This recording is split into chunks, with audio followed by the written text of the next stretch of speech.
Right, let's get to the details. The Email Short Commission making inquiry into the Ayawaso West Wogon by-election violence enters day 5 today. Now, a few more media personnel are expected to appear before the commission this morning to testify, and we'll be talking to some of the analysts right here in the studio. But we're going live there now to catch up with the testimony. Are you a military officer? Yes, my lord. And you are currently with the National Security Secretariat. Am I right? Yes, my lord, on secondment. Very well. And you are the Director of Operations of the National Security Secretariat. Am I right? Yes, my lord. Very well. Now, for how long have you been with the Secretariat? My lord, for the past 2 years, since 2017, January. Colonel, could you please describe your duties as the Director of Operations of the National Security Secretariat to the Commission? Yes, my lord. As the Director of Operations at the National Security Secretariat, or the Ministry of National Security, I am responsible for coordinating all radio communication from the regional security councils to the National Security Secretariat. I am also responsible for the intervention activities of the National Security Secretariat. Yes, my lord. As the Director of Operations at the National Security Council Secretariat, I am responsible for coordinating all the communications from the regions to the National Security Council Secretariat. I am also responsible for supervising the intervention unit of the Secretariat or the Ministry. I'm also responsible for supervising the SWAT detachment at the Ministry.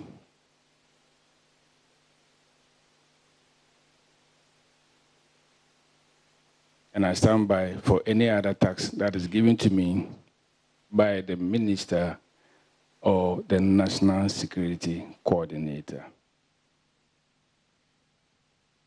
Now, you stand by for any task given to you by the Minister or the National Security Coordinator.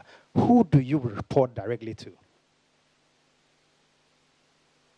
I report directly to the Minister, and at the same time, I report directly to the Coordinator, depending on which particular assignment that I'm given. Now, on any particular assignment, if you receive conflicting instructions from these two bosses, which one are you supposed to carry out? My lord, I will always confirm all assignments given to me. And if they are conflicting, I will bring it to the notice of those who gave me the assignment. And if both of them are insisting, what would you do? On the same assignment, I think they will be able to come to the middle level for me to execute my tasks. What informs that strong belief of yours, that they will always find a common ground? Because the coordinator works under the minister. So then, is it right to say that you report to the coordinator, who in turn reports to the minister? Is it right? My lord, it's not wholly right. There are some issues From the ministry, I report direct to the minister as a director. Colonel, how many units do you have under your secretariat? My Lord, if you can explain what you mean by unit. Very well.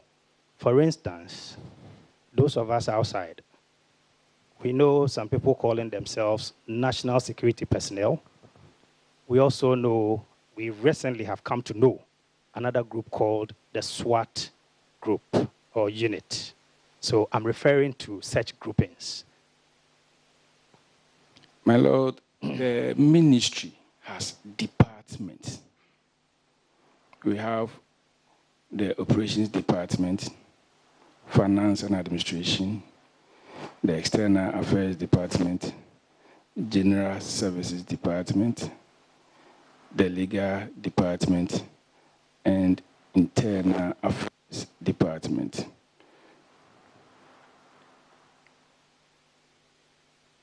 Which of these departments do you head? I head the operations department. Very well. So let's stay with the operations department. How many units do you have under the operations department? My Lord, as I stated earlier, I have the operations room as one of the units. I have the intervention unit or the human security department as one of my units.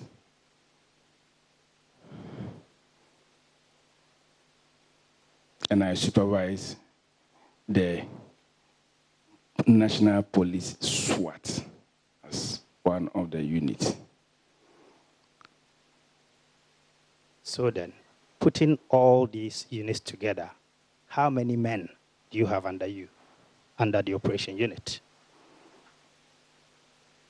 My Lord, I cannot openly mention the men under me for the purpose of manpower and national security.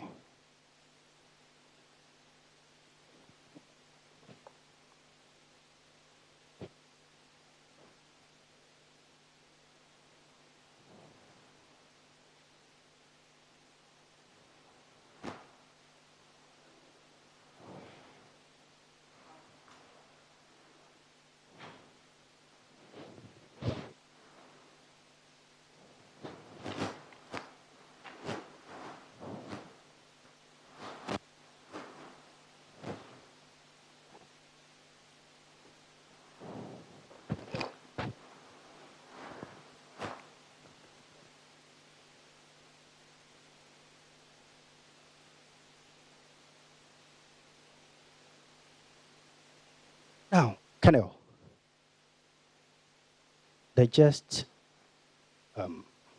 you are aware that on the 31st of January 2019, there was an election at the Ayawaso West Wogon constituency. Are you? Yes, my Lord.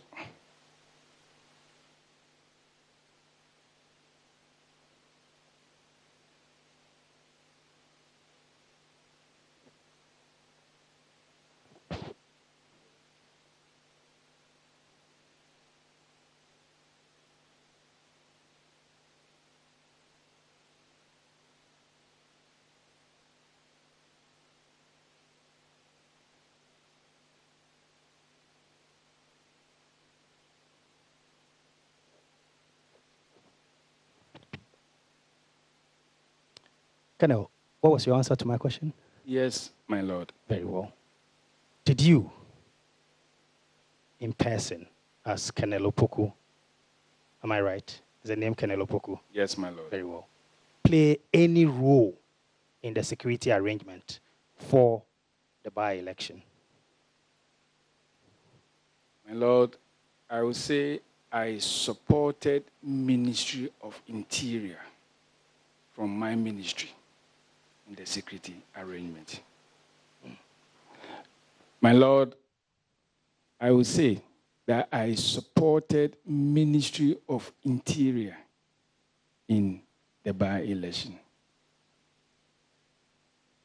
Colonel, How did you carry out this support?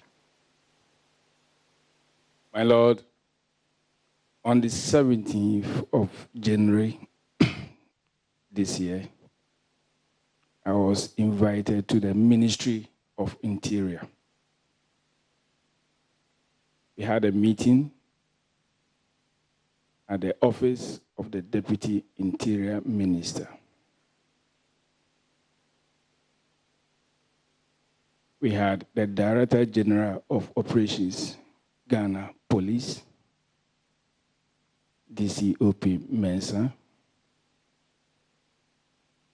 We also had the Comptroller General of Immigration, Mr. Techi, and it was chaired by the Deputy Interior Minister, Honorable Henry Korte. At the meeting, I was requested to support Ministry of Interior with two things. First one was to provide a communication backup for the election task force, which was headed by DCOP George Mensah.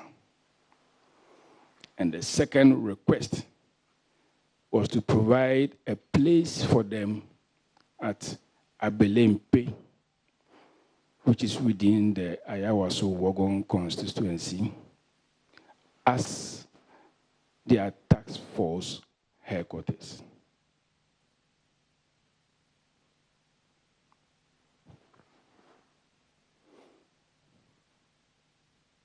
And after that meeting, we went and greeted the Minister of Interior, Honorable Ambrose Derry, and he encouraged us to do our best to ensure a successful by-election, and that national security should give them the needed support.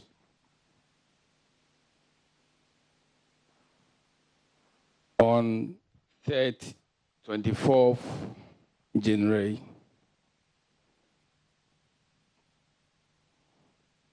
I was called again, this time to come and brief them on their request that they have made to Ministry of National Security.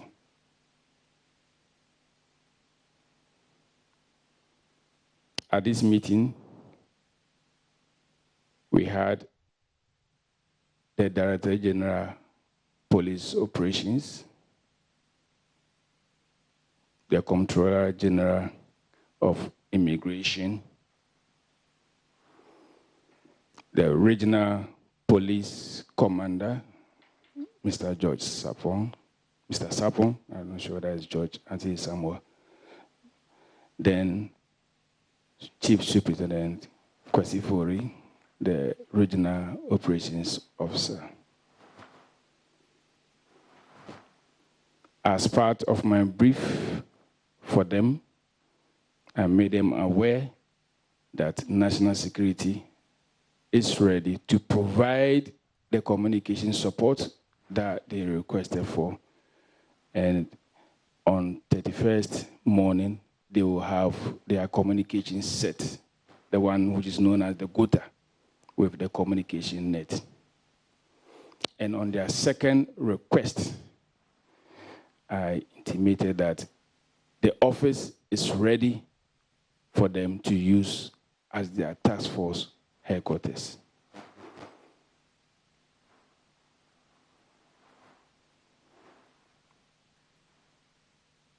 You done? Yes, my Lord. Now, so these two duties you were given at the meeting on the 17th of January, did you carry them out? Yes, my Lord.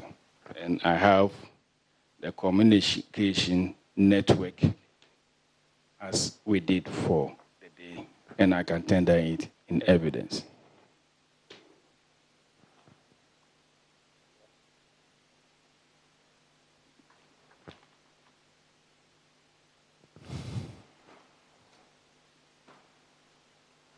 Colonel, apart from these support services, on the day itself, and I'm referring to the 31st of January 2019, did you find yourself anywhere within the Ayawaso West Wogon constituency? I mean, you in person. Yes, my lord. And what took you there? My lord, as normally in general elections, national security is not actively involved in the task force, but we provide some support covertly to such operations. For some time now, we have been monitoring movement of weapons within the country. On the 30th, we had a lot of information that people have moved from Tamale and Accra and Kumasi to join their counterparts in Ayawaso Wogon or Greater Accra in general. And most of these people had weapons on them. Late evening on 30th, my SWAT commander, who has been here before, DSP Azugu, came and reported to me that he has had an information that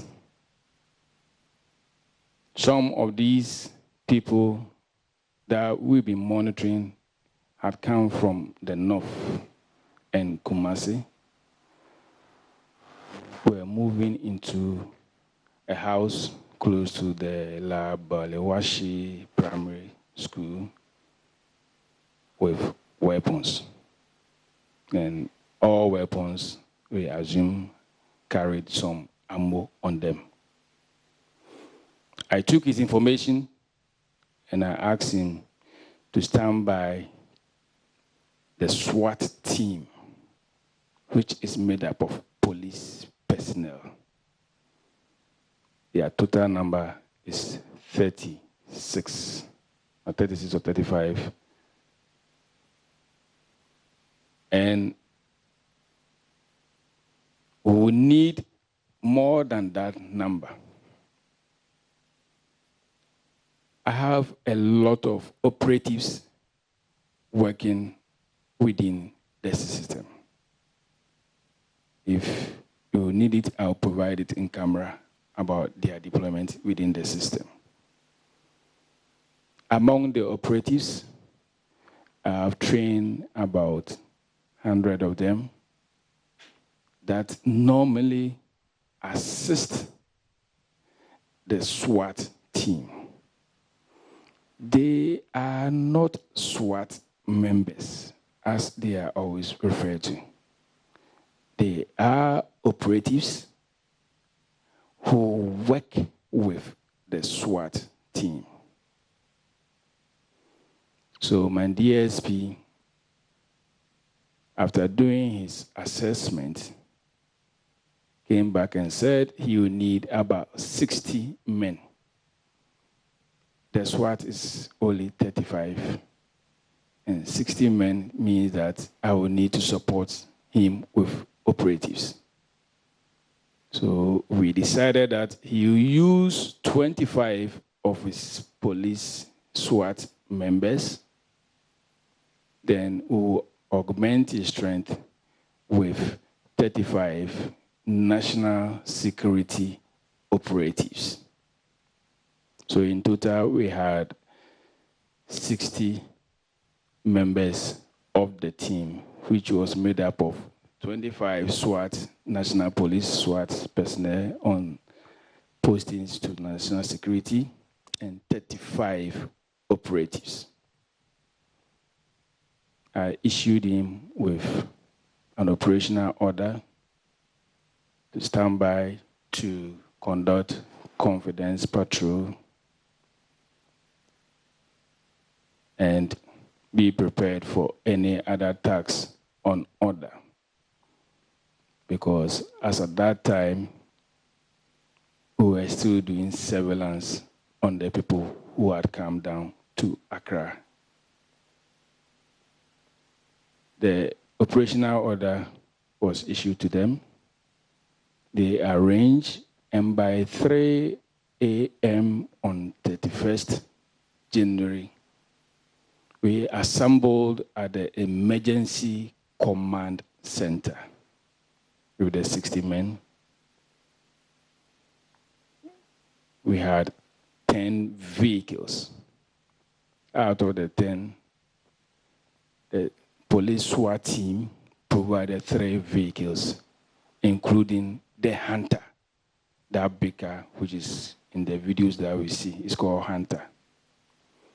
And I added 7 operational vehicles from my pool. By 05:30, we were all at Abelempe, the National Secretariat, and co-located with the by-election task force team.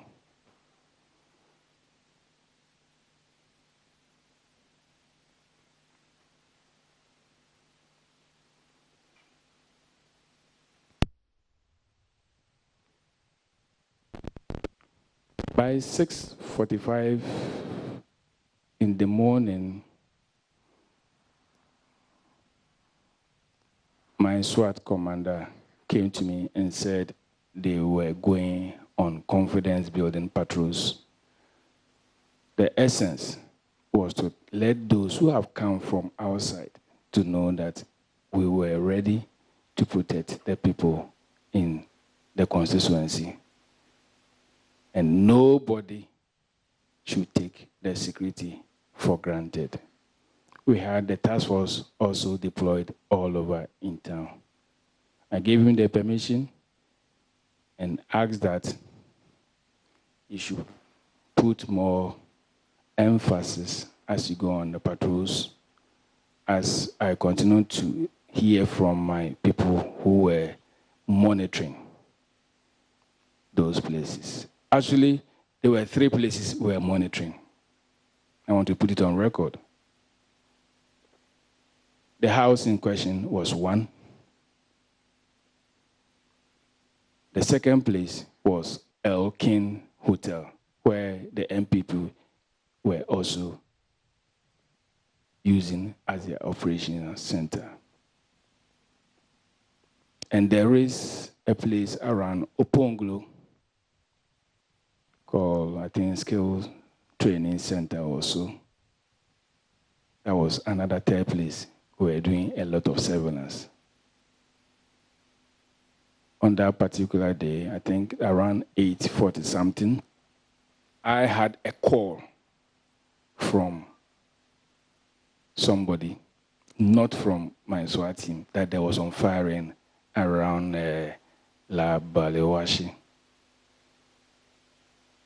So I tried contacting the commander of the team that went, that's the patrol team. That was DSP Azugu. I think he was also engaged on the line. It took me time, but finally I had him. And I asked him what was happening. He said, oh, there has been some problem there, and that he's taking them to a police station. So I asked him, where are you taking them? Because you have not been informed me about this incident. But he should call the COP George Manson, who is the head of the task force team, to tell him where he should take those arrested to. And I asked about the number of casualties, and he told me there were 9 men who were arrested.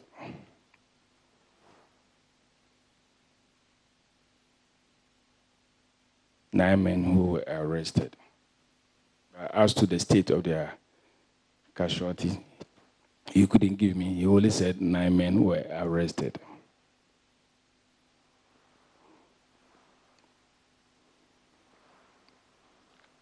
Subsequently, my Honorable Minister Kandapa called me to find out what was happening at the by-election area. I told him I've had information that there was some firing there, some suspects have been arrested, and I will get the full details and let him know.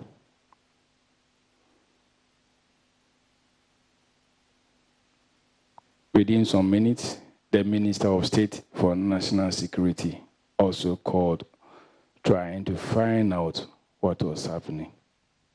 I gave him the same information that there is a problem at the Balewashi Primary School, but full details are not yet at my end. And that when I get, I will let them know.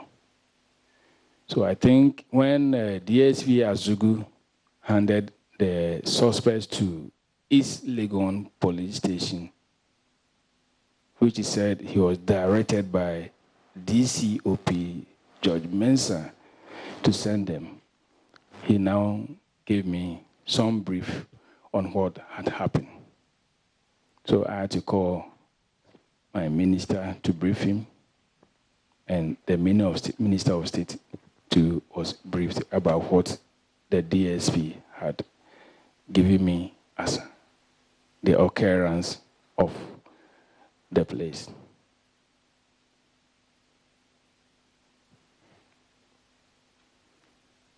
The patrol, I think, reported back to my location around 9:30, 9:40. Then in the evening, we withdrew to base and made our report as requested after every operation. Now, so from your narration so far, you personally were not in the constituency. My Lord, I believe Mpe Yard is part of the constituency. Very well. Yes, my Lord. Very well. Now, you have mentioned that in 2 separate meetings about the security arrangement for the constituency election. The first one, you were given specific duties. Then the second one, was for you to assure them that you had carried them out. Is that not it? Yes, my Lord. And in none of these meetings were you asked to bring your men to the constituency. Am I right? No, my Lord. Now, as part of the task force. Very well. Now, you have told the commission that you do support in various elections. Am I right? Yes, my Lord. And that on the day, you and your men decided to provide similar support. Am I right? Yes. Now, there are reports of some men who were in black T-shirts at various polling stations who claimed to be national security operatives. Were they your men as well? Yes, my Lord. Did the police know about their presence? I'm not sure. But they were there. Colonel, you are the man in charge of operations. Yes, my Lord. Now you know your men. Okay, who deployed them there? Pardon me? Who deployed them to the various? Men? Yes. I did. You did? Yes. And yet when I asked you, you said you weren't sure. You asked whether the police knew they were there. Yes. Yes, that's what I'm saying. You said you weren't sure. I wouldn't know. Whose duty will it be to inform the police that national security operatives are going to be at the various polling stations? Whose duty will it be? My Lord, they were not at the polling station as part of the task force. They were monitoring and providing surveillance for my headquarters. And yet they were in uniform. They were in T-shirt. Some, not all, very few. Most of them were in mufti. Most of the people at the polling stations were in mufti. But you do agree with me that there were some who were in T-shirt with NS, as in National Security. Am I right? The NSC people in T-shirt were part of the team that were used for the patrols. Very well. Now, on an election day, before then you've had meetings with your colleagues, the policemen who were supposed to be in charge of the task force. You did not see it prudent to inform them that at least you provide surveillance. Am I right? My Lord, I must state that it wasn't only us that were providing surveillance. I know the BNI was there. I know other agencies were also there, including the DI. Such things we normally don't inform the other people. It is mainly on need to know or need to share. There was no need to have shared this information. So then you wouldn't be surprised if I should tell you that the Director General of Operations, Ghana Police, has been here, sat exactly where you are sitting, and said he did not know of your presence. And by that I mean your men in the constituency. Will you be surprised? I wouldn't. You wouldn't also be surprised if I should tell you that the regional commander in whose region the election was held has been here and also states that he did not know of your presence. My Lord, as I said, our presence in the form of the patrols or those who are doing covert operations. I will come to the patrols, but Yes. I mean men stationed at polling stations with NSC embossed in their T-shirts. My Lord, as I said, most of the men who are at the polling station doing covert operations were in mufti. They were not in an attire. But you do agree with me that some of them... It could have been, my Lord. Is it the case, or it could have been?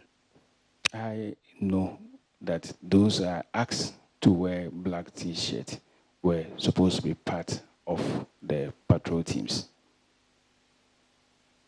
Now, you are supposed to be doing or carrying out covert operation. Is it proper to go to such sites with T-shirts embossed with your name? My Lord, as I said, the embossment, as I said, those who had NSC were part of the patrol team. Colonel, I am not on the patrol team yet. We'll come there. Yes. Don't be in a rush. We'll come there. I'm not, my Very Lord. well. Very well. Let's talk about those stationed at various polling stations for now. When we get to the patrol team, I'll let you know. Okay, my Lord. So they were supposed, those at the polling stations, I'm asking once again, were supposed to be providing surveillance. Is Yes, that not my it? Lord.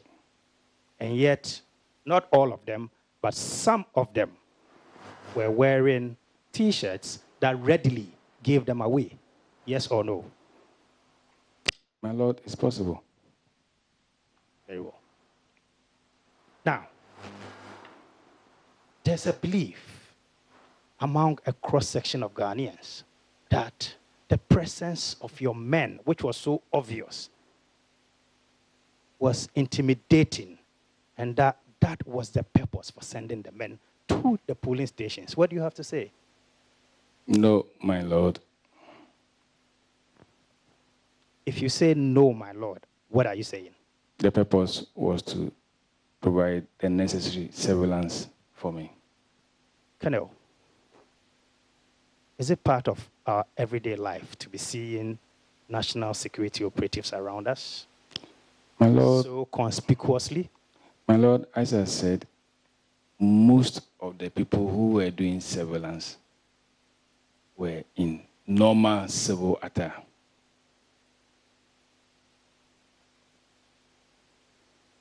Very well. Now, let's come to your task force. Before we get there, I have a video I want you to watch. Yes, my lord.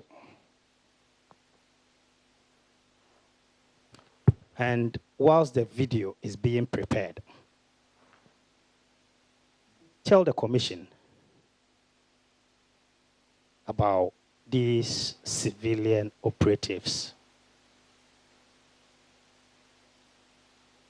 who were part of the task force. Are they trained?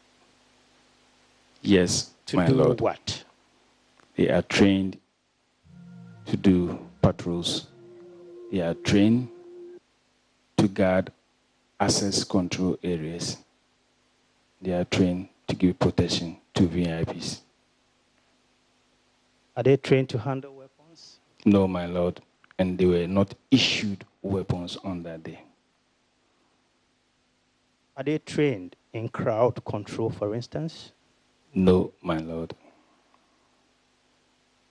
Have they received training as to how to handle pressure on the job? Yes, my lord. And that is why they normally work under the police officers.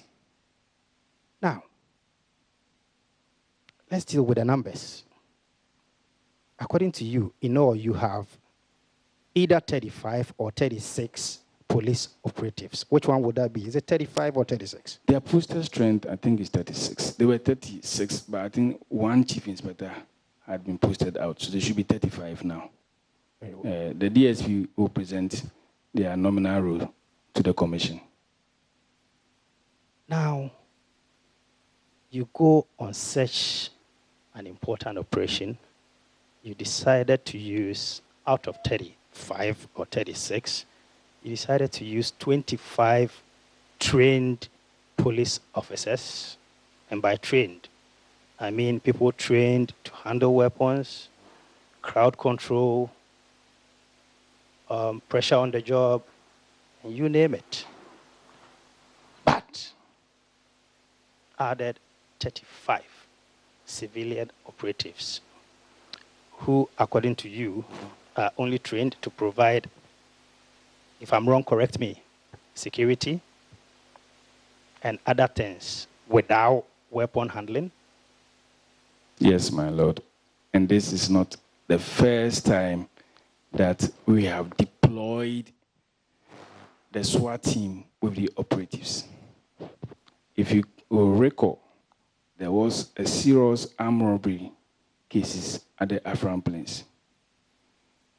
The SWAT team, together with the operatives, and National Police Operations Department were deployed in Afram Plains.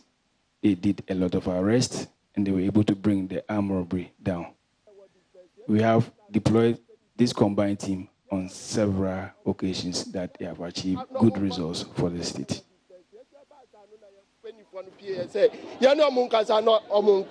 And a policeman edit to a chair say Jimmy fire in the uniform. Policeman or uniform. Boys no buy no black uniform, no yatrosono. I'm shooting your comfort, I'm a Google form. And I come from catch and say, yes, I'm not inviting you to watch that yet.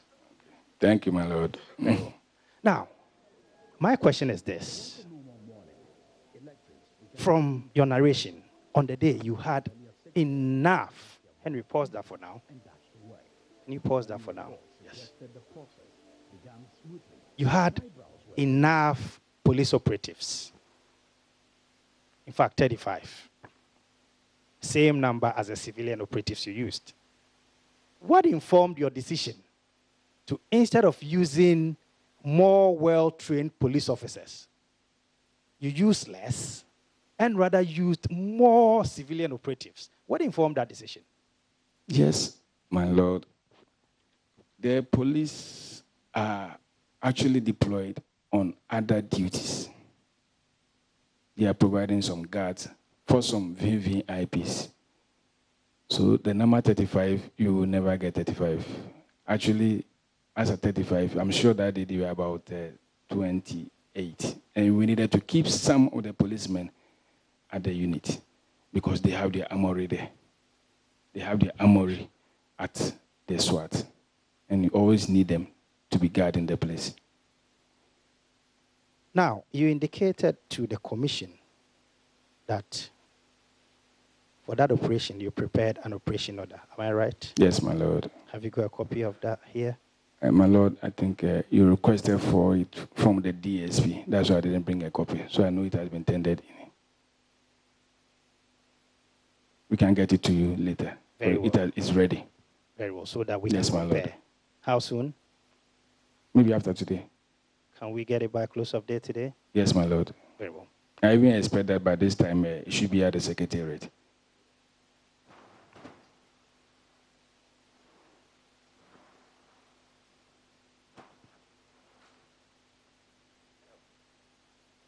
You are not invited to watch my video. Thank you, my lord. As many as 6 per polling station across the constituency. Political party agents were vigilant and ordinary people watched from afar. But it was an unusual election day.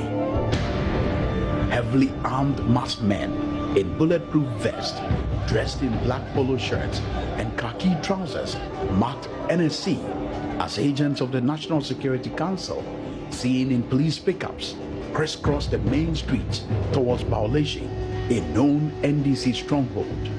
The arrival of the operatives in Rambo style surprises all. About 25 hooded men in 5 pickups or so jump off. In a well-orchestrated plan, they run across the compound where voters had queued waiting for their turn, creating fear and panic. Journalists begin taking pictures, and that provokes the indiscriminate mayhem visited on them. A senior immigration officer at the scene is captured placing an SOS call as he takes cover. In this video, the suspected NPP Invisible Force members are captured beating a man mercilessly, kicked in the face, whilst others pounce on any civilian in sight, punching them and beating others with the butt of their guns. The chaos forces people to flee as policemen try desperately in vain to restrain the NSC agents.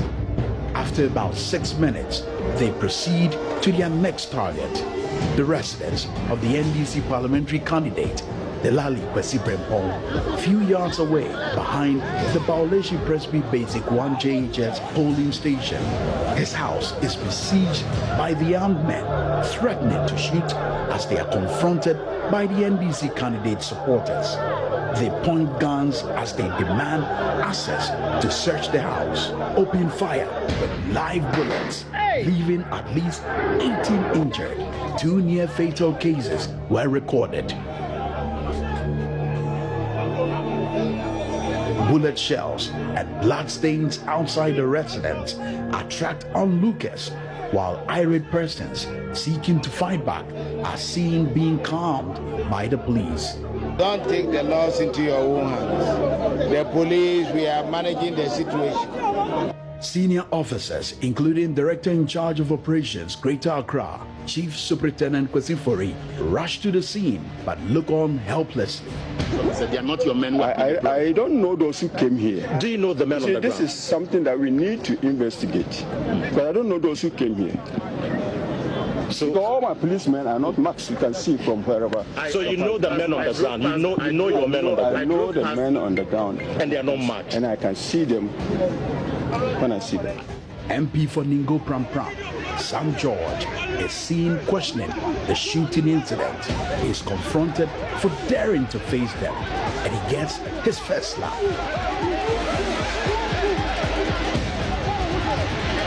Listen and watch carefully as one of the men shouts, "This is the beginning of 2020.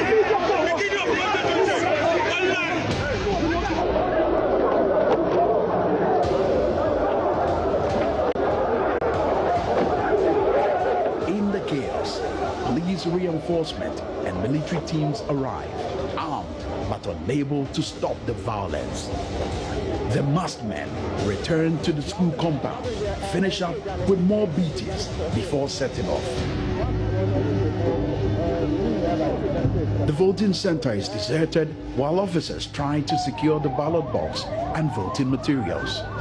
NDC National Chairman Samuel Ofosu-Ampofo rushes to the scene, meets the traumatized candidate, and announces NDC's decision to boycott the polls after a brief meeting to prevent the violence from escalating.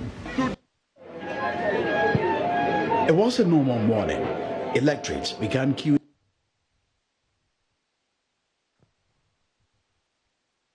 Hello. Yes, my lord. You've seen the video with me. I have. Until today, had you previously seen it? I've seen it, but not in this sequence, my lord. So the men in the previous ones I watched, if you can watch it again and again. The immigration officer was moving when I think Honorable Sam George was slapped. But in this situation, the reporter said a different thing altogether. My lord, I said I've watched this video on my phone before, and this video doesn't follow the sequence of events as we all knew it on the first day. If anybody can get the first day video, you see this one is a doctored video. The immigration officer that we saw there moving away moved when Sam George was being slapped. And you could see that he was moving away. He didn't want to be an evidence to whatever was happening. But in the video now, we are seeing a different thing with a different narration. Whether those mayhem happened before they went to the house, from the video, is the opposite way. So this video, I don't think, is the true reflection of whatever happened there. And this is what our pressmen must be very cautious in doing. Because the first footage I watched from the office at A.W.W reported that 2 people had died. And they quoted a Joy FM reporter. I think we can get that person to confirm it.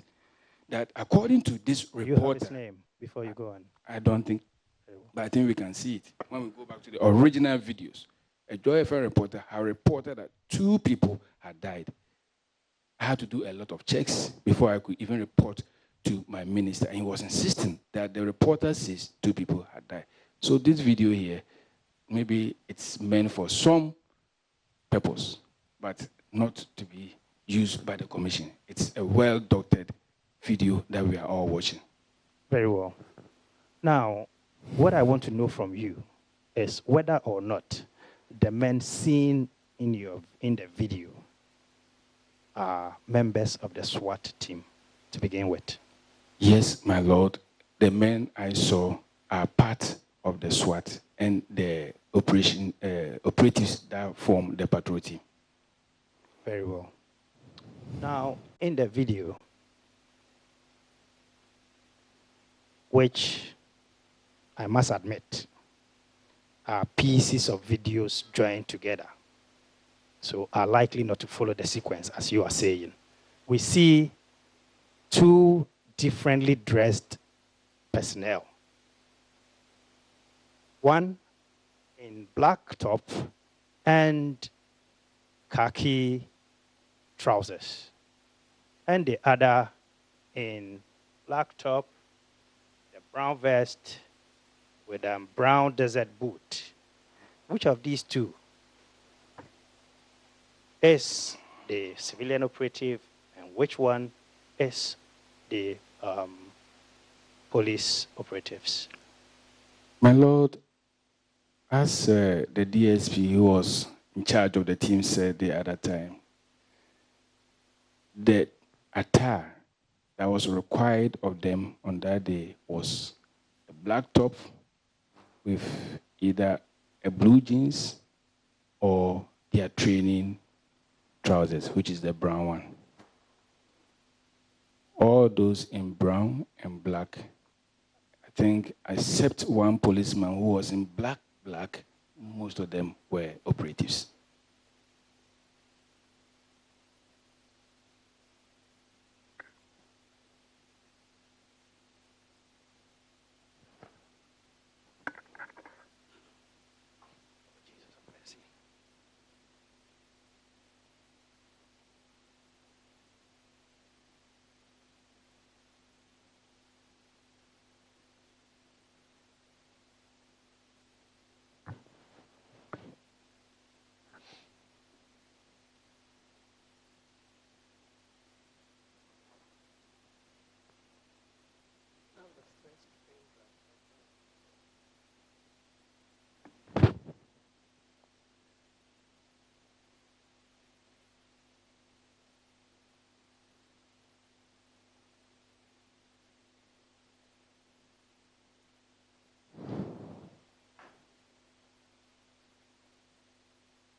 We're continuing our live coverage of the work of the Commission, the Justice Short Commission, and the current witness appearing before the Commission is the Director of Operations at National Security.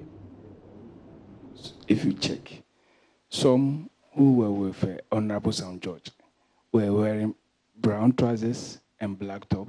Some were black. And there was one particular person who said, "We'll kill you, we'll kill you." This is the beginning of 2020. And that's why they changed the map as if it was coming from the vehicle. That man was in black top and brown trousers. So it could be a mix of the people who are with St. George and my men.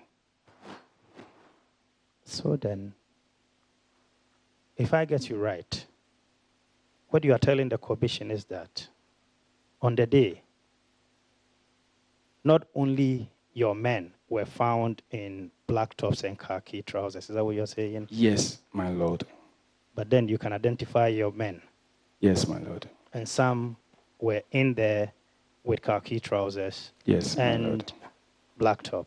Yes, my lord. We requested for the names. We are providing the names of all the 35 men. How soon are we getting the list? Oh, you requested it from the DSP, and That's it's ready. right. I'm sure today you'll bring it. Very well. Yes, I called him, and he said he has been asked to bring it today or tomorrow. Now, in the video, you saw some men also in mask. Yes, my lord. Are those your men? The masked men, yes, my lord. And they included the police operatives and the civilian operatives, am I right? Yes, my lord.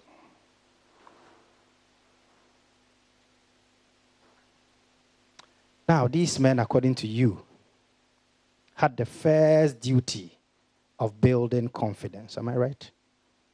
Confidence patrols. Confidence patrols. Yes, my lord. Okay.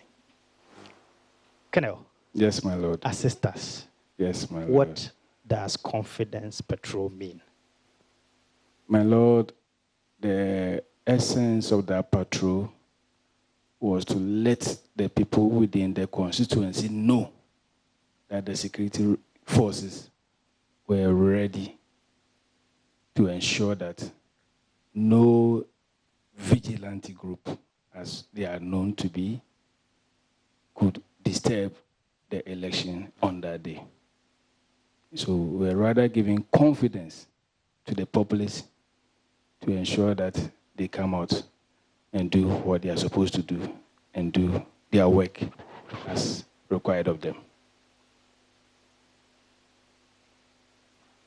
Confidence patrol in mask. Are you sure that will give the needed assurance to the electorate? Yes, my lord. I think the mask, as my DSP said, was mosquito, but it wasn't for mosquitoes. I think it was just a joke that he made. But we normally mask to ensure that our operatives are not seen. Operatives live within the communities. If you see a policeman even mask, it means that policeman is living within the community and he can be seen today or tomorrow after operation. So normally, those who live within or who are likely to be seen and their cover will be blown are masked. And in this situation, those who are masked, that was the essence. We didn't want their cover to be blown. If you check further, after this, I've seen a lot of pictures in town, some wanted with some of my men, and others, they mistook them to be our men, but they are the National Police Force at some houses, some were at some funerals, and they were trying to put up their face before the populace. So you can imagine if we had not masked their faces now, what would have happened to the people who went on that confidence patrols? And I will give you an audio which will not be played here, where some were saying that they were going to go after these masked men. I don't know how they were going to remove the mask and follow them. And if the worst should happen, they are likely to kidnap their family to ensure that these people will come forward. I will provide the audio for you. Do you have it readily available? It's in the car. After this, I can provide for you. Very well. Colonel, first of all, let me clear this. You said the explanation given by your commander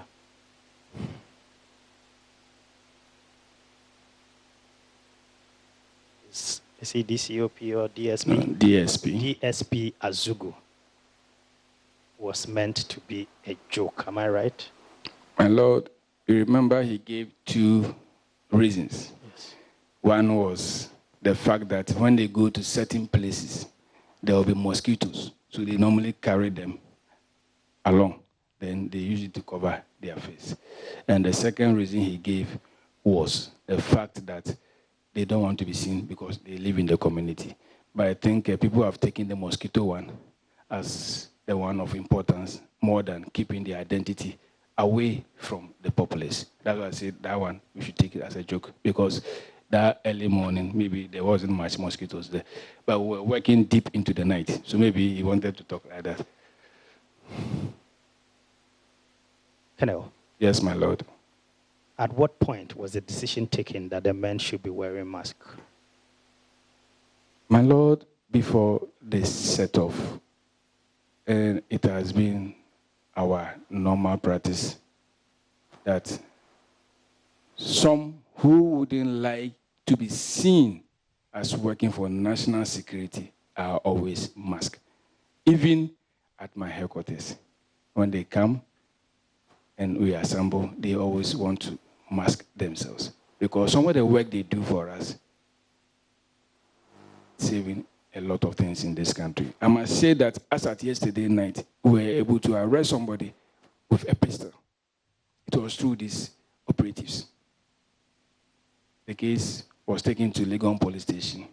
And this morning, we've gone further to search if we can get more pistols from him. These same masked people do it, and they do it well for the state. Colonel,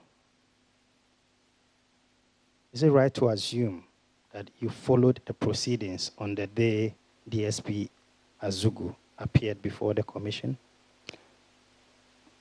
My Lord, partially, because I had a meeting at Iyoko. So I listened to it and then later left to attend a meeting at Iyoko.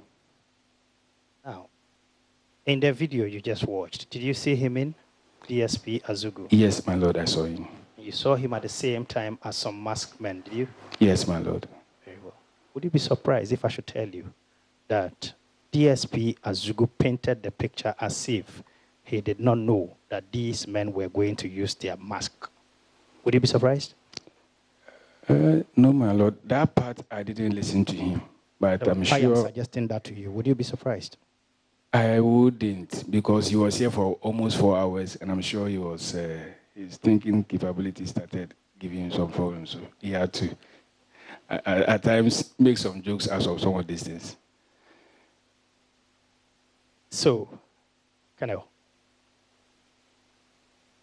are you saying that he was supposed to know and that he knew that on the day the mask they were carrying was supposed to be used at some point? Is that what you're saying? Yes, my Lord.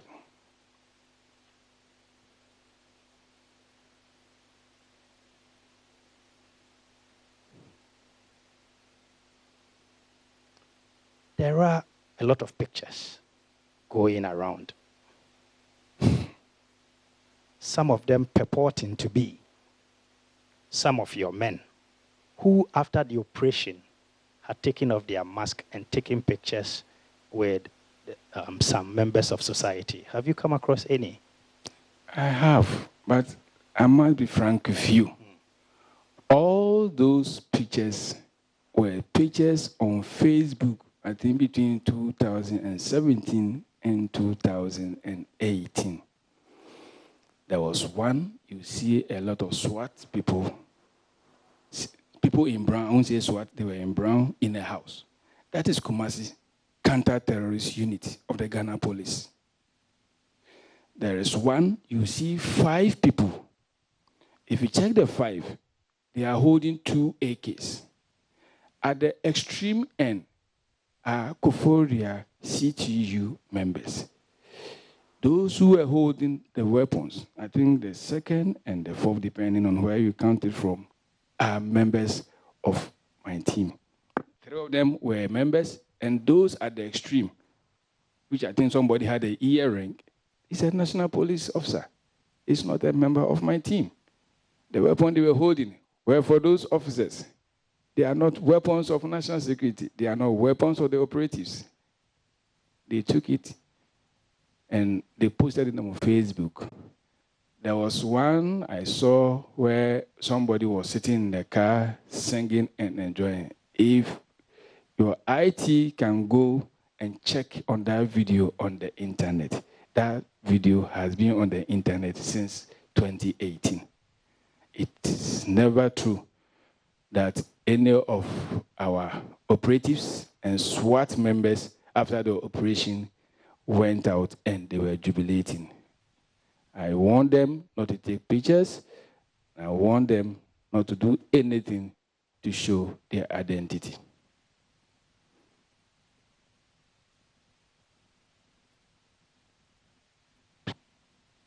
Colonel. Yes, my lord. The 31st of January 2018 was an election day. Am I right? Yes, my lord, a by-election day. The SWAT team was supposed to be in the constituency for confidence patrol. Yes, my lord. And they went full geared with mask. Am I right? My lord, not all of them. But most of them. Am I right? Can you define the full gear? Because I've been hearing you saying well armed and all those things. Very well. If you can define the full gear Very for me. well. At least from the first part of our footage. Yes, my lord. As we have already agreed. Yes, my lord. We see 2 different set of men. Yes, my with lord. 2 different set of dresses. Yes, my lord. One group is wearing just a black top with brown trousers and a desert brown boot. Yes, I learned that is what it's called. A brown desert boot. Desert boot, yeah. Yes, Very my well. lord. With their mask on. Yes, my lord. Then there is another group with brown trousers, brown vest, black inner, some say sweater, and some of them carrying, if I say weapon, I'm not necessarily saying fire weapon, but something that looks like knife. Torchlight. Very well. These are the people I'm referring to. Yes, my lord. Fully geared. Yes, my lord. Let me ask you this, Colonel. Is it a sight we normally see in our communities? My lord, as I explained earlier, this is not the first time the operatives have blended into this uniform with the SWAT. Blending it gives the identity off. And when they finish the operation, they are supposed to melt into society. Anybody who saw them assumed that they were police, and that is how it's supposed to be. Because some of the police were in that dress. Operatives can join the military for operation, and when they join, we are likely to kit them like the military. And when they finish, we take everything from them and they melt into society. That is how the work is. And what you saw there is nothing strange at all. It's because of maybe what happened that people are questioning. Because people saw them driving and nobody ran away from them.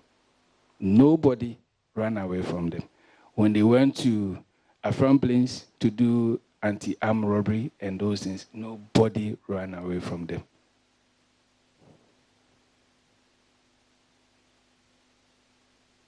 No. Yes, my Afram Lord. Plains. Yes, my Lord. What uniform were they wearing? I mean, the SWAT team. Black top. And some had a brown because the Kofodia CTU were also around. So they blended with them. And every report about arrest and arms that were retrieved was done in the name of Ghana police, but not national security. But we did a lot of arrests and we did a lot of arms cache recovery. Afram Plains. Yes, my Lord. Were the operatives, and I mean police and civilian, in mask? Yes, my Lord, some were in mask. Most of the assignment they were done in the night, so the mosquito explanation was very valid at Afram Plains. You know the number of mosquitoes in the Afram Plains area. But none of the operations were carried out in the day. Am I right? Some were done in the day. Afram Plains. Yes, some were done mask. in the day. Yes, my Lord. Now, Colonel, you have seen the video. Yes, my Lord. Which are different videos pieced together. Yes, my Lord. You don't doubt your men being in the first part of the video. No, my Lord. Where we see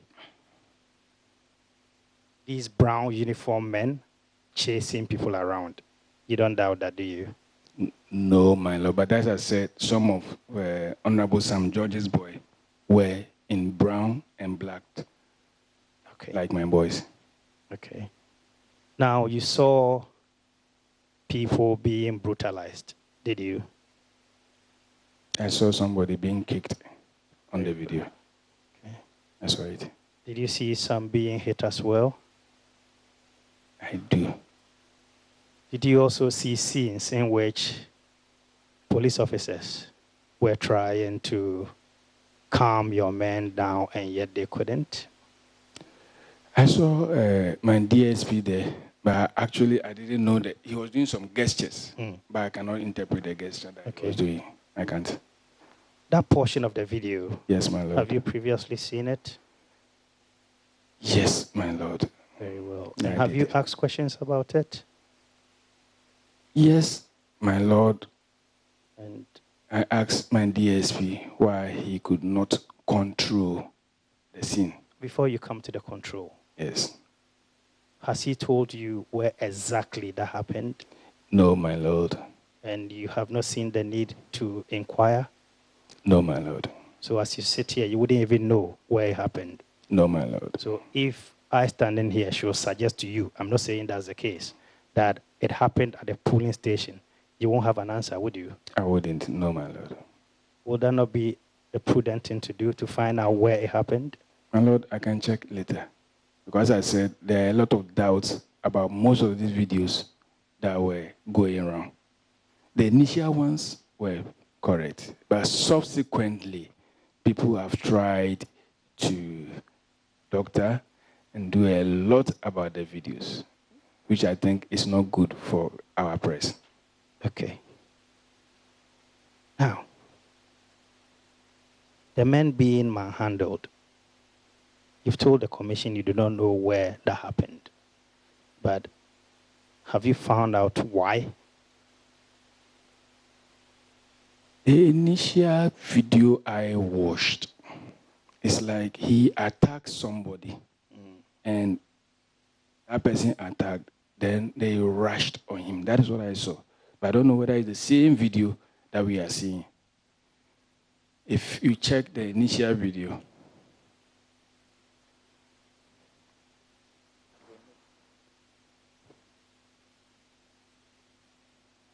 if you check the initial video when Honorable St. George was shouting, why do you kill a man in his own house and all, blah, blah, blah.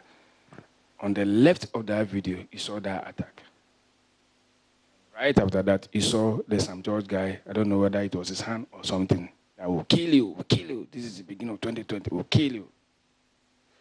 But subsequently, as I watched this one, I didn't see them because, as you said, it's a patched video that has been put together. I do agree with you that I did not even also see you kill a man in his house. Colonel. Yes, my lord. This initial video you are referring to, do you have it in your possession? My lord, I have to check. I'm sure people will have it. I will check and give it to the committee. Very well. The initial video you're referring to, who filmed it? Who took it? My lord, the author, I don't know. Don't know. I wouldn't know. There's nothing on it which indicates the source. No, my lord. Most of them were on the internet. Okay. Yes, my lord.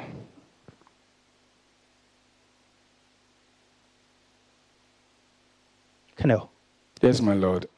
Has it come to your attention that on the day there was a shooting incident in the La Bawaleshi area and close to the Presby JHS polling station? Has that come to your attention? Yes, my lord, in a report submitted by my DSP. Very well. Now, according to the report submitted by your DSP, first of all, what led to the shooting incidents? Before you come to that, what, first of all, brought your men to that vicinity? My lord, as I stated earlier, they were on a confidence patrols, and we have mentioned to them the 3 important places that we were putting surveillance. Oponglo, skill training area, warehouse around La Baliwashi, and Elkin Hotel. Elkin Hotel. Most especially the warehouse, my commander had intimated that they were moving in with some weapons. I've been hearing stockpile, but as a military officer, I wouldn't say a stockpile of weapons. I wouldn't say that until I'm able to see the quantity and quantum of the weapons and ammunition. Then I can say that it's a stockpile of weapon. But they were moving with some weapons on them. And most especially those who had come from Tamale and Kumasi. And after the arrest, the picture I saw one huge person, and I was told he's the leader of the Hawks vigilante group. I actually Googled the picture, and I saw that he was the leader of the Hawks. He's the face of Hawks on internet. There's some huge man you see at the back, Hawks, fair. He was one of those who are arrested. So it could be that the Hawks with the Kumasi boys and the people who had come from the north somewhere also in their house. And they were the people that we had information were moving in with some weapons and ammunition. But I wouldn't say stockpile. It's a too big a word in my professional parlance.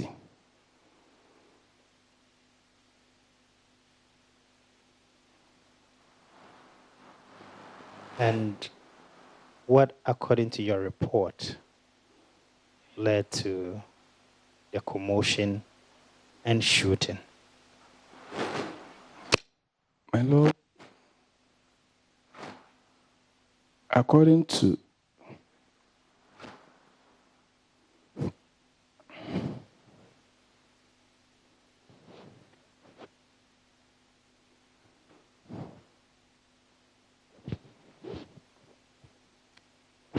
my lord, according to the reports I had from my tactical commander on ground, that's DSP Azugu, they had some problems with some guys who had moved into the Labaliwashi primary, the A and B polling stations on the pretext of coming to provide security for the polling station. And he advised them that there was enough security men on ground and that they could not be deployed there. He also mentioned that Honorable Okovandapoy intervened and the problem there was solved. But when they finished, they moved towards that structure that will be monitoring. And as they moved there, some started surging from that place, throwing stones. They heard some gunfire and whatever he reported here as it went on. Because I wasn't there, I'm depending on the report. I can give a vivid account of what actually happened on the ground. Hello. Yes, my lord. So then are you saying that the report given to you is not detailed enough? Is that what you're saying? To me, it's detailed. What I needed to have, they are all in the report. And I think he has tendered in or he's tendering in today. So then I expect you to tell the commission, because that is your source of information. Yes, my lord. Is that not it? Yes, my lord. So forget about what he has told the commission and tell the commission from the information you have per the report, the details of what happened. Yes, my lord. So according to the report, when they started moving and the people started throwing stones at them, and there was some firing behind them, they also fired warning shots into the air. And according to the report, which were verified from the ammo issued for the day and what was returned to the SWAT team on that day, they have lost or expended 6 rounds of AK. 6 rounds of AK. They managed to get close to the house. The gate was locked, so they could not enter. And their intention of trying to cordon the place was aborted. And I side with him for aborting the cordon because as part of the basic principles of internal security operations, there are 3 main basic principles. There must be justification for whatever action you are taking. There should be a minimum force, and you must prevent the situation from escalating. And I think they used the last principle of preventing what was happening into degenerating into a worse situation. After all, we had information about these weapons that were going into the house from within them, and we will get the weapons at the appropriate time. So I side with him for aborting the operation. He said from there, they moved back, and as they moved back, there was some issues or altercation. I don't know much about that one, but according to him, he was in front of the vehicles, and Honorable Sam George had a problem with one of our operatives where it led to an assault on the Honorable Minister, Honorable MP, sorry.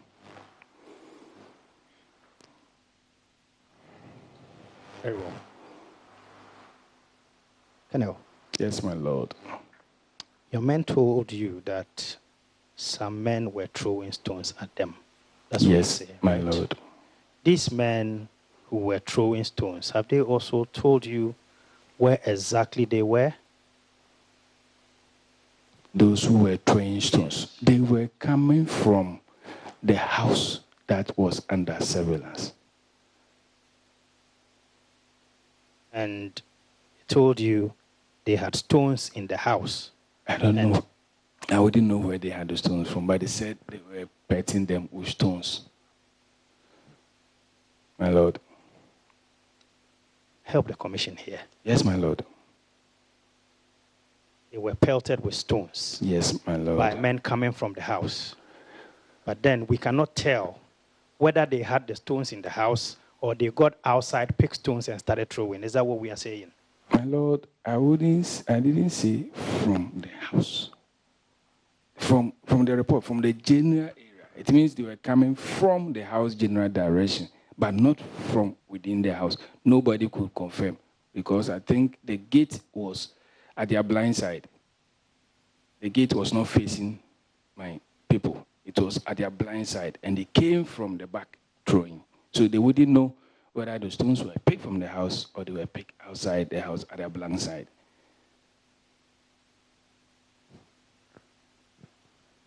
Now, you have also indicated to the commission that your men gave warning shots. Is that so? Yes, my Lord, as indicated in the report. And according to the report, they gave 6 warning shots. Yes, my Lord. How many rounds of ammunition were issued on the day? My Lord, that answer can be answered by the DSP. He issued ammunition to them. I don't issue ammunition to them. The procedure at the National Security, let me be frank with you, we don't have ammunition to be issued. The SWAT team indent for ammunition from police operations at the police headquarters. They approve and supply the SWAT team. So the SWAT commander is responsible for the issue of ammunition. The weapon they are using, which is AK, we issued them 25 AKs, but we could not issue them ammunition. The AK were issued to the people we met. We met the SWAT team. I met the SWAT team there. And in course of the changeover between myself and my predecessor, I had to follow all weapons that had been issued. So I made my arm storeman to go to wherever the previous officer had issued weapon to them. And they went and inspected the 25 weapons at the SWAT team. We had some weapons with the Jubilee House. We had to go and inspect. We had some weapons that had been issued for personal protection of certain VVIPs. We had to actually inspect them. We had some weapons with some individuals that at that time I thought didn't need the weapons. So I had to recall all the weapons. All those who had weapons that didn't need the weapons again, I had to recall. And there are documents in the office to show all these things. Hello. Yes, my Lord. In the course of your earlier account, you indicated that out of the ammunitions issued for the day, 6 were shot. Am I right? Yes, my Lord. And my question was the number of ammunitions issued for the day. My Lord, I called my DSP with the book, but I cannot give you the figure as I'm sitting here. Actually, he came with all those documents here the day he was here. I'm sure within their long hours, he forgot. And I know the commission has asked him to produce all those evidence. So they will all be sent to the Secretariat, my Lord. Very well. Now, have you seen photographs of wounded men said to have sustained their injuries at the scene of the shooting? Have you seen any? No, my Lord. Injuries, my Lord, the injuries, the one at the police station where you saw some blood on somebody's dress. Yes, that one I've seen it. And that's where I said I saw that huge person. When I Googled, I got to know he's the face of the Hawks in the news. Are you referring to one of the men arrested by the SWAT team? Yes, my Lord. The tall, fair one. I don't know his name. But when you Google formation of Hawks, you will see him. You will see his face, you will see his back and everything. It's the same person. And I'm told he's the chairman of the Hawks organization. You didn't see the need to download a copy of the Google picture? No, my Lord, but I can give you the link. If you go to Google anywhere, just type NDC Hawks, you'll see him. NDC Hawks. Yes, my Lord. Very well.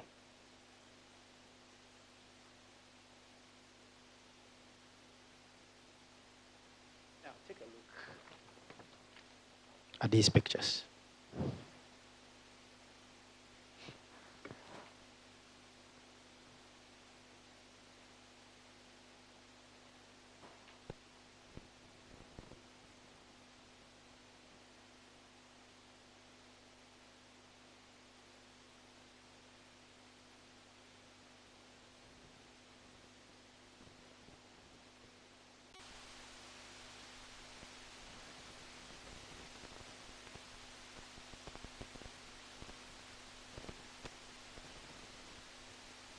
Very well. My Lord, I've seen them. Now, out of these pictures, you have removed one. Why did that particular one attract you? My Lord, I must be frank. All these other pictures, I have not seen them before. Very well. But this particular picture, I have seen it before. Very well. I have seen a video where he narrates how he was beaten and that he's national security of NDC. And because they are not in power, they are around, but when they come to power, they will be at the national security. So he refers to himself as NDC, national security. So this one, I've seen the video and I can confirm it's the same person I'm seeing here. Now, Colonel, before you place that one there, will you, for the purposes of the record, describe the picture? My Lord, I can see two men and a hand of a third person. The one on the extreme left is dressed like our Igbo brothers with a cap on. I don't know him. Then the one on the right is my friend who is also a national security somewhere with a singlet which is blood stained. There is a plaster on his left side of the head on top of the ear. And I think at this particular side there is supposed to be a plaster there, but it cannot be seen very well. They are in a room. And I should think it should be a hospital with M1 or something written at the background. Colonel, you refer to this person as your friend. What do you mean? Oh, I'm a national security operations man. So if we say it's a national security person or operative, that's why I said my friend. All operatives are my friend. Let me state here that operatives can be everywhere. I wouldn't mind recruiting somebody within a place that people may not even accept.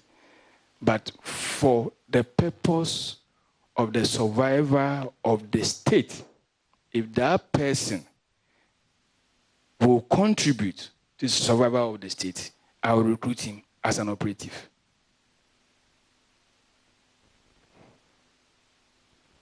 Very well.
Colonel.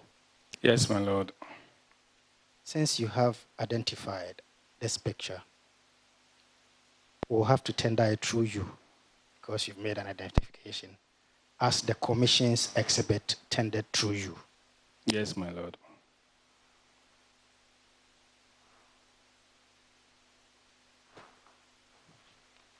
Now, I want you to go through the pictures again. In this picture, what do you see? The first one, I mean.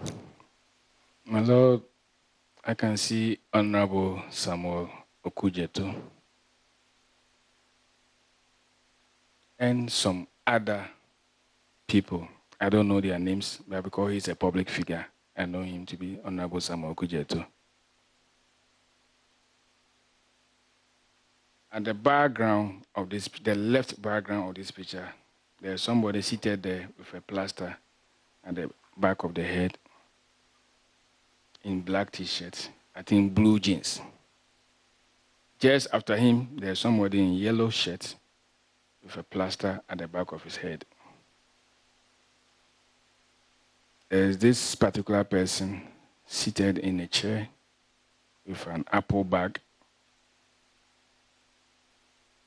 I can see others, and I think this is a reporter with a video, and other people over there. At the background, you see a vehicle and a building. This second picture, I see our former president, President Mahama, holding the hand of somebody in a chair.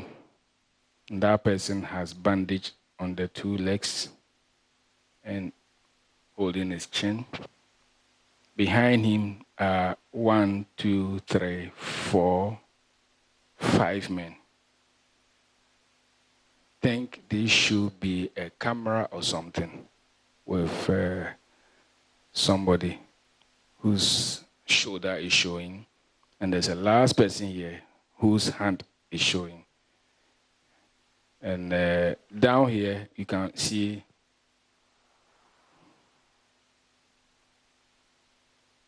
John Mahama.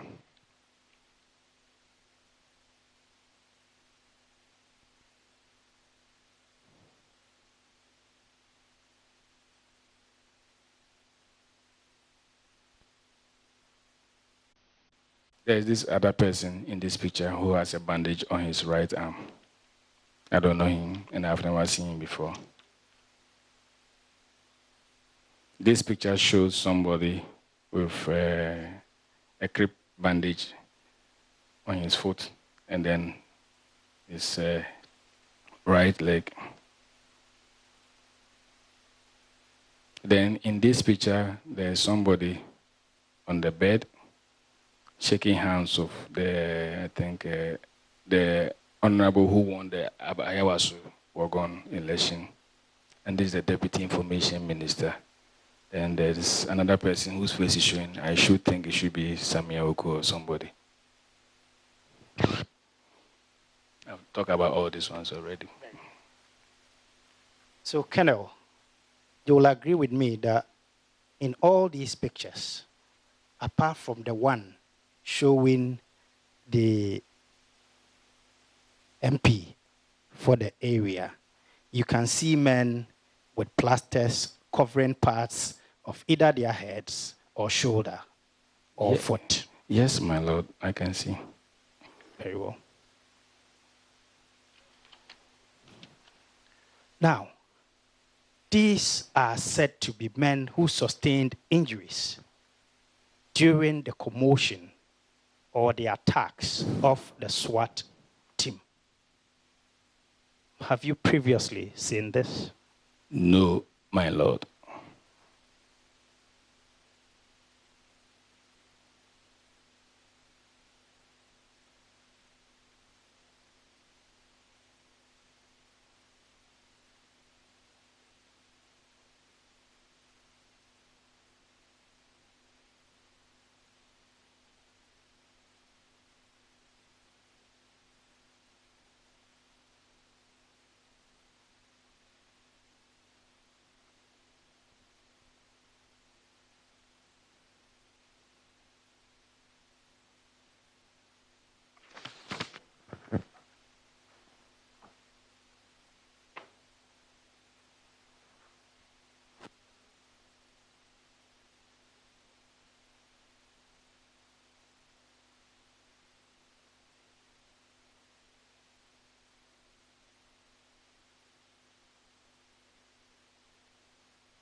Yes, my lord.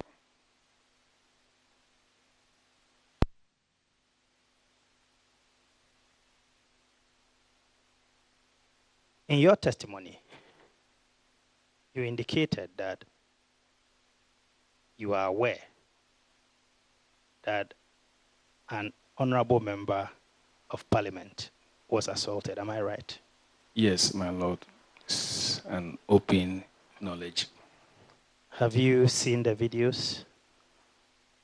Yes, my lord. I told you I saw the video, the initial one. Very well. And you can identify the person who slapped the honorable member of parliament in the first video. Am I right? Yes, my lord. And do you admit that he is one of your men? Yes, my lord. He is one of the operatives, not the police SWAT. Very well. What action have you taken so far against this man? My lord, as at now, we've asked him to stand down on operations. I think my minister said it, and then the SWAT commander also repeated the same thing here. Now, your men were seen in police-branded vehicles. Yes, my lord. Who owns those vehicles? The police SWAT at the National Security Council Secretariat. They have 2 hunters. That huge car you see, there are 2 of them. Then they have Toyota Land Cruisers, I think about 4 or 5. They have Hyundai vehicles, all branded police SWAT.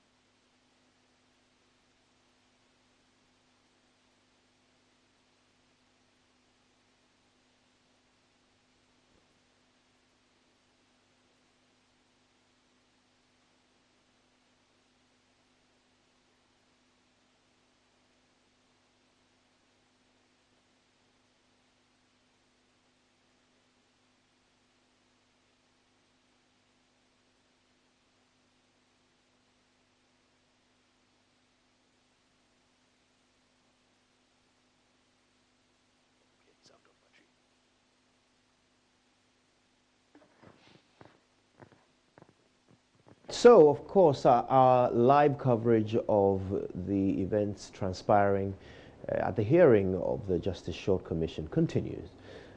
This morning, the first witness is the Director of Operations for National Security Secretariat, and he has said quite a lot so far. He has sought to bring some clarity to testimony we've heard from others in the past. Yes, I'd like to thank you for your testimony. I think you have clarified a number of issues, especially in regard to testimony previously that we have heard previously. Yes, my lord. You indicated that you have an audio recording for us, right? Yes, my lord. I'll provide it. Okay. You also indicated that you referred to an initial video.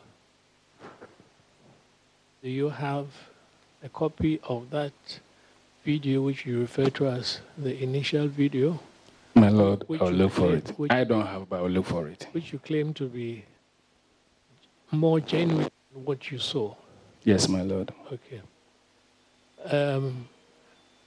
We would like to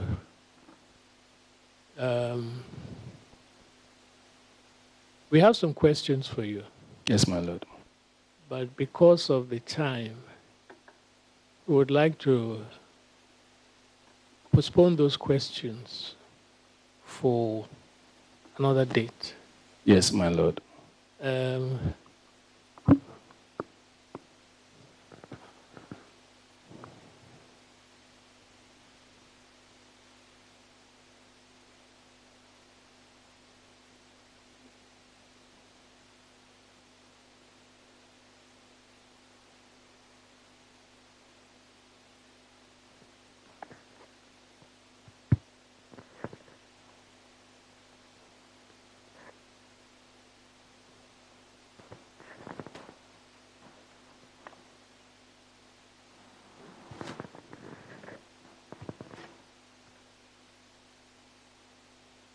Would like you to come back on Monday Yes, my Lord.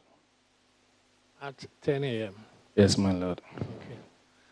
So try and get available for us all relevant materials, whether they're reports, videos, audios that you think are relevant to the matters that we're investigating.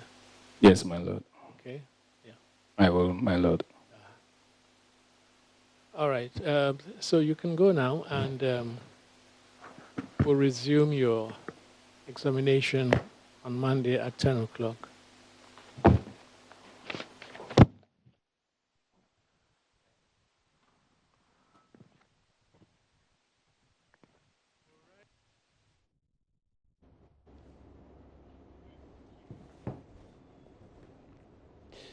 Right, our coverage continues of the hearings, the public hearings of the Justice Short Commission. We've just heard from the Director of Operations for the National Security Secretariat. He has been interrogated on the events that transpired that day. Now the Commission has taken the unique step of postponing the continuation of his questioning.